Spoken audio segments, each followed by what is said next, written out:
Okay, hi everyone. Thanks for coming. So we are the Nouveau, the people from Nouveau who are actually at FOSDEM today. So there's Carol Herbst, the new hire from Red Hat, working full time on Nouveau. Then there's Pierre Moreau, who is also working on Nouveau, but from the community aspect. I mean, as a community member, he doesn't get paid for it, but it's something that he's been doing also related to his PhD in graphics-ish. And I'm Martin Perez. I'm an Intel developer, but I also am allowed to work on my spare time on Nouveau, and so this work has nothing to do with Intel. So this is the legal disclaimer. I'm safe now. Okay, and I'm gonna hand over the mic to Carol. Yeah. Short summary about what we want to talk about. First, I will give a short summary introduction about Nouveau. Then I will head on to talk about Pascal support and what we were working on regarding power management. Pierre wants to talk about user space stuff like graphics and compute and so on. And then Martin wants to finish up with community stuff and the conclusion we have about things. So Nouveau is like the open source driver for Nvidia GPUs on Linux, and because it's usually used as a default driver for Nvidia GPUs, we want to provide a good out-of-box experience for the end user using their machines.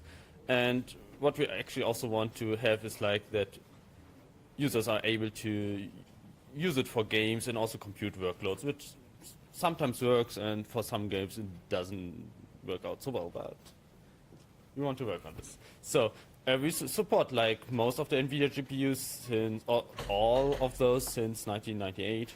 We have 2D and 3D acceleration working on like GPUs since 2003.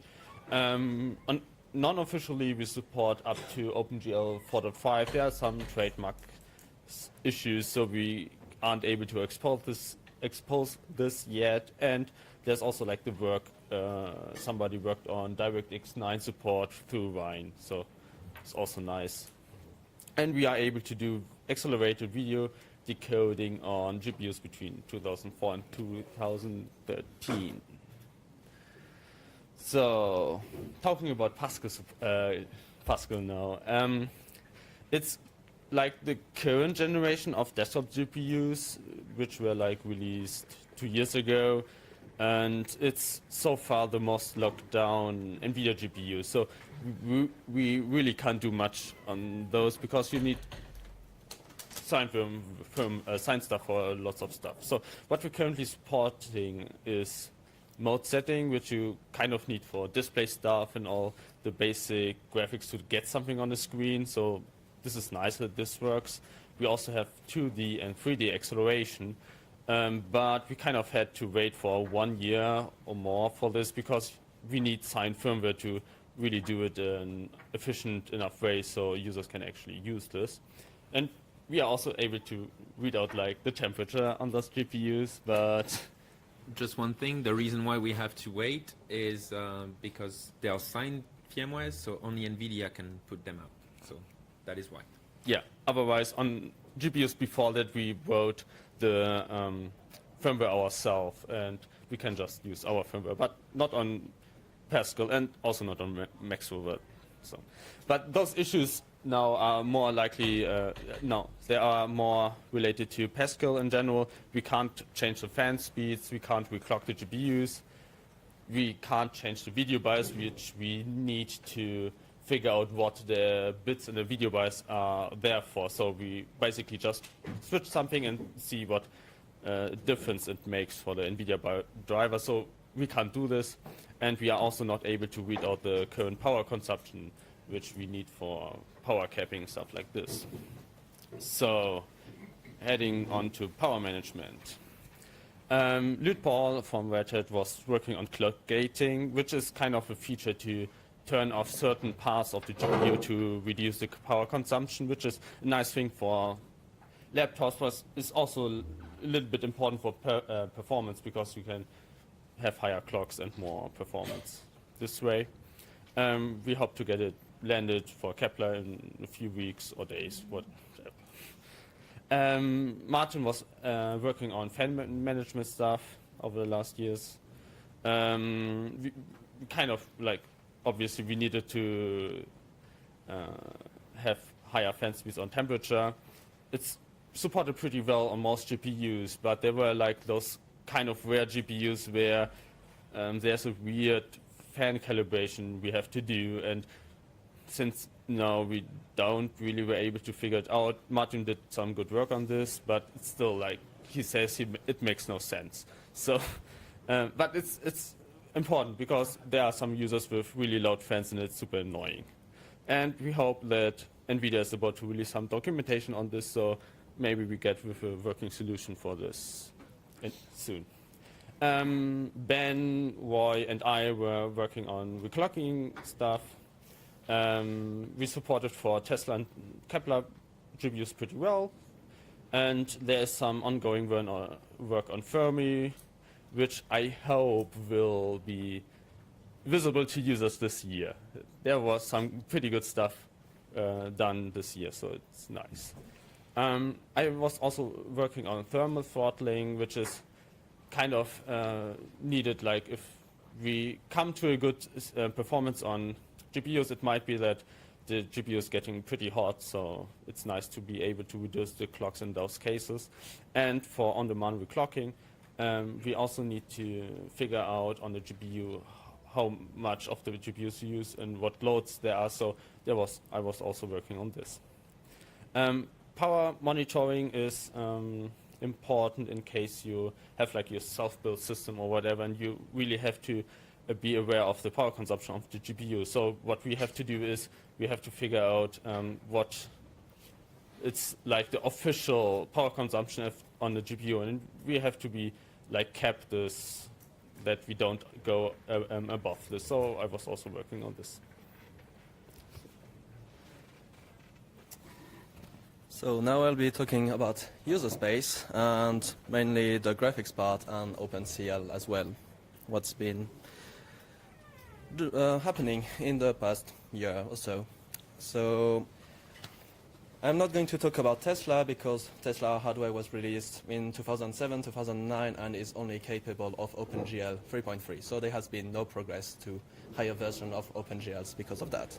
But on the other hand, Fermi hardware and more recent hardware, they can handle higher versions of OpenGL. And OpenGL 4.4 and 4.3 and 4.5 have been landing in the past years. However, since OpenGL 4.4, to advertise the support, you need to pass the conformance test use from Kronos. And you need to submit results from that conformance in order to advertise 4.4, and that hasn't been done for Nouveau, so we don't advertise 4.4 and 4.5. So by default, you will get OpenGL 4.3. Just on this topic, there's been a collaboration between Kronos and the XOR Foundation, so as open source drivers could submit conformance tests or results without paying, because usually you would be paying thousands of dollars, which we do not have as well, we're just open source developers.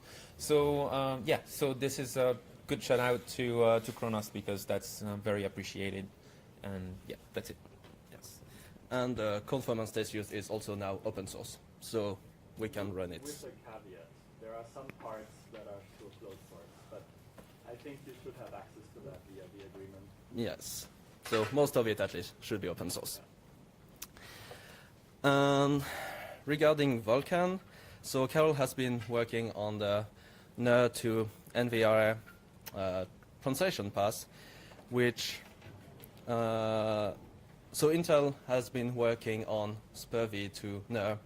So if we can get NVIR to NVIR, which is the intermediate representation we use in Nouveau, then we'll be able to ingest SPIR-V, which is needed for Vulkan support and also for OpenGL 4.6. Before you could use SPIR-V through an extension, but in 4.6 it's a core feature, so we need that support. And hopefully there might be some basic Vulkan driver this year, there is some work that needs to be done in the kernel part, and then it's implementing the API. So now on to compute. So I'm going to talk a bit more about SPIR-V. So as I said, SPIR-V is being used in Vulkan and OpenCL, but it's also now used in OpenCL. So before, in OpenCL 1.2 and 2.0, you have to use an extension to use it, but in 2.1, it's now a core feature. So I've been working on adding SPIR-V support to Clover, which is the OpenCL implementation in Mesa. So if currently there is only one driver with which you can use Clover, which is the Radeon driver, possibly Radeon SI as well, which is currently using the LLVM intermediate representation for representing the kernels. But I've been switching it to SPIR-V, so that makes ingesting SPIR-V directly also easier. So if you want to test that out, I've sent 2 versions to the mailing list already, and there's a 3rd version that's being working on. You will need those softwares on the slide, and I'll put a more detailed explanation on how to do things and add the link to the events webpage, so you can more easily get that working on your computer if you want to try it out. But I've also been working on OpenCL support for Nouveau through SPIR-V as well. So instead of going from SPIR-V to NVIR and then to NVIR, I've been working on translating SPIR-V directly to NVIR. So what's the current status for that? So most arithmetic relation bit operations are supported, as well as atomics and conversions operations. You can call functions, and you can use basic control flow like if-else statements and loops. Image support is a work in progress. It's not there yet, but getting there. There's some more memory operations that need to be implemented.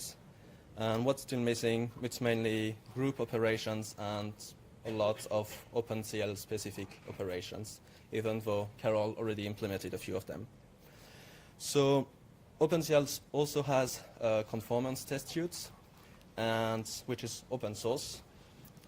So currently I've been running the test basic, which tests basic operations you can do in OpenCL, try to have a broad overview of what's possible.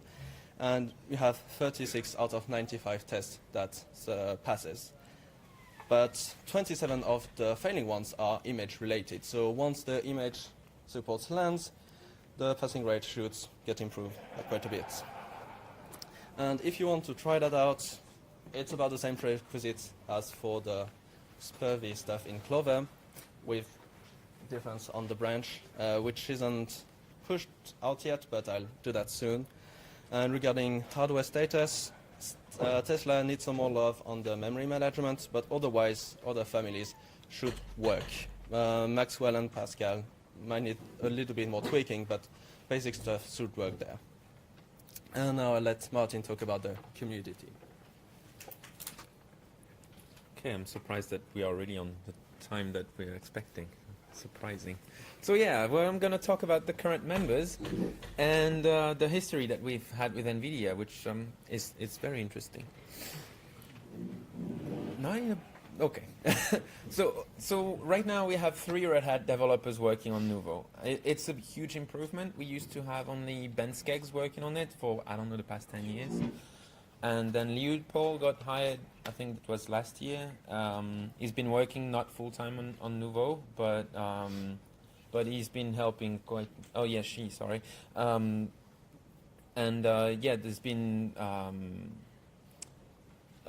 well, good work there. And then Carol has been hired this year, so... Last year. Oh, yes, you're right. Darn it, it's 2018 now. Okay, last year. Well, a couple of months ago. Boom. So, yeah, so now he's working full-time on reclocking, Mesa, or compute-related stuff. It's not, super clear. It's generally working on what is needed to be worked on, which is good. It's exactly what we need. But we also have community members. So not everyone is listed, but that's the main ones. So Riskid, I'm not sure how to pronounce this. It's Australian, so he's been working on the tooling, so IGT or ShaderDB, so that's pretty good. That hopefully Nouveau is going to get IGT working quite well on it. And he's been also working on thermal management. He really wants to get, he has a laptop with a Pascal GPU and he would like to get it to work as well as possible.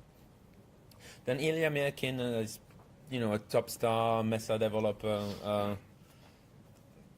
He's been working on the hardest features of for OpenCL and is really doing an excellent job. Unfortunately, we had Samuel Pitoise last year, or 2 years ago, working and doing a lot of development for Nouveau, but he got hired by Valve and is now working on mostly on Radeon, but is still here for reviews and things like this, so it's still nice to have him. So there's Pierre Moreau, you heard. Me, I'm doing mostly fan management and power management. That's what I've been doing for the past 8 years. But fan management is the only thing that actually works. The rest is, well, not even for everyone, but yeah. So, I mean, that's unfortunate, but this is what fan management and power management is. It's like, how many ways do you need to dig a hole? Well, apparently for fan management, about 10 ways in 10 years. Pretty good. Roy Split is also working on DVFS or reclocking related stuff and compiler optimizations. So yeah, Roy started at the same time as me, so in 2010, still working on it. And well, maybe someone in the room would be interested in or in the stream to join us. But I'm going to talk a bit later about this. So now on to the relationship we have with Nvidia. So in 2013, we had the first real contact really for Nouveau. The first real contact was when they said that they would not hinder us, but not help us. But in 2013, which is already good. In 2013, they brought some documentation with them at XDC, and yeah, it was NDA free, so we could just use it any way we want. And we got an email contact that we could where we could email questions and. It's been working. It's not fast, but it's been working, so that is nice. And they are willing to improve the out-of-the-box experience on Nouveau, which is the same objective that we have. In 2015, they had a new Nvidia developer who got hired just to work on Nouveau, or most of his time. And he had its support for the Tegra K1, X1, and X2 in Nouveau, so that was really nice because it even led to a product that was based on Nouveau that I don't think a lot of people know. And that's very, very interesting because we would not have thought about this, but good. And he also wrote the secure boot for Maxwell, which is all this firmware, signed firmware procedure to, how to upload it and how to get everything ready. It's black magic, of course, and it's highly undebuggable when you don't have, well, the right information. So that was very valuable. Unfortunately, he left last year, the company. And since then the contributions have been way lower, and it's to be expected as the organization reorganizes to provide the same output. And but yeah, apparently 2018 is a new hope because we started by getting a new documentation dump for the VBIOS table, and I'm going to talk about this a bit after. Yeah, so this is going to be very useful, and I also asked them for help on the weird fan management issue because I just couldn't figure it out. It really is nuts. Okay, so about almost the last slide. Maxwell 2 GPUs or Pascal are the most locked GPUs that you can think of probably. You can't do anything without a firmware, so accelerated graphics. It takes us about a year to get. When you've got a release of a certain GPU, it's going to take about a year for us to get the firmware ready, and that's consistent throughout the last 3 years. So hopefully it's going to improve. Then the fan management. Well, really we can't do anything unless the firmware is provided. There's multiple engines, and one of them is really crucial for power management. And this crucial firmware we do not have, except for a couple of platforms, the Tegra ones. So we are pretty much stuck for fan management, reclocking, power reading. And then the last one is really important, the VBIOS reverse engineering. We cannot do, the way we've been doing reverse engineering of these VBIOS is by, as Carol said, we just change bits in a 64 kilobyte binary, and then we just look at what output we get. And so that's what we've been doing since forever, to reverse engineer what the BIOS was about. And well, we can't do that anymore, starting from Maxwell 2. So how do we add support? So luckily they don't change a lot of things, so you can start guessing things. You can look at numbers like this 3000 here looks like the clock, and I see it somewhere else, so it could be a clock. But then we can't verify what is going to be the limits and if it really is that and nothing else. So that's why we really need documentation from Nvidia now on the BIOS, like full documentation of the BIOS. It's not going to be perfect because, of course, documentation is never, but at least we'll have a better clue of what is going on. But related to the BIOS documentation, they released a website that allows you to sign your firmwares, and apparently even some Nvidia developers didn't even know about it, and we heard about it last week. So there's something going on. It looks like there were links to that website in July 2017, so it's not new. It's not new, okay. Well, I work for Nvidia and I had no idea it existed. Okay, so what Arthur said was that 6 months ago the website got introduced, and it doesn't know what it is about. I think it's mostly used by overclockers and stuff like this, so they're just changing the video BIOS to get higher clocks and so on. So I think that's the main reason. Yeah, so for us it still is going to be a pain because we used to test, I mean, I have scripts that automatically change numbers and then update. And reload the BIOS and then reload the driver and start X again and get some values and then go down, and I do this like every 4 seconds for weeks at a time. So if I need to ask, the system to sign stuff all the time, there's no way it's going to work. But anyway, Nouveau is improving. It's still the default driver on all distributions.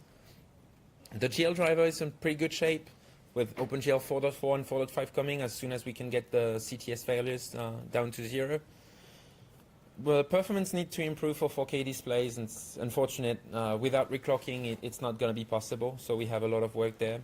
But the power efficiency for laptop users is going to improve thanks to the clock gating patches that I reviewed last week, so hopefully they're going to land. And yeah, so please join the fun, because we are an interesting team distributed everywhere. There's a lot of challenges in basically every aspect. And if you are a student, then you could join us through the Google Summer of Code or the Xorg Foundation's Endless Vacation of Code. And yeah, we'll make sure that we have projects for you. See the corporate guy here now.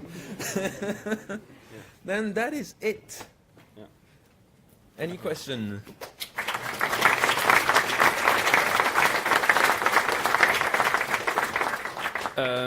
I want to tell a little bit about the GTalk stuff. I took some time, and I think throw out like 10 project ideas on the website. So if somebody's interested, please look there. There are lots of ideas. So.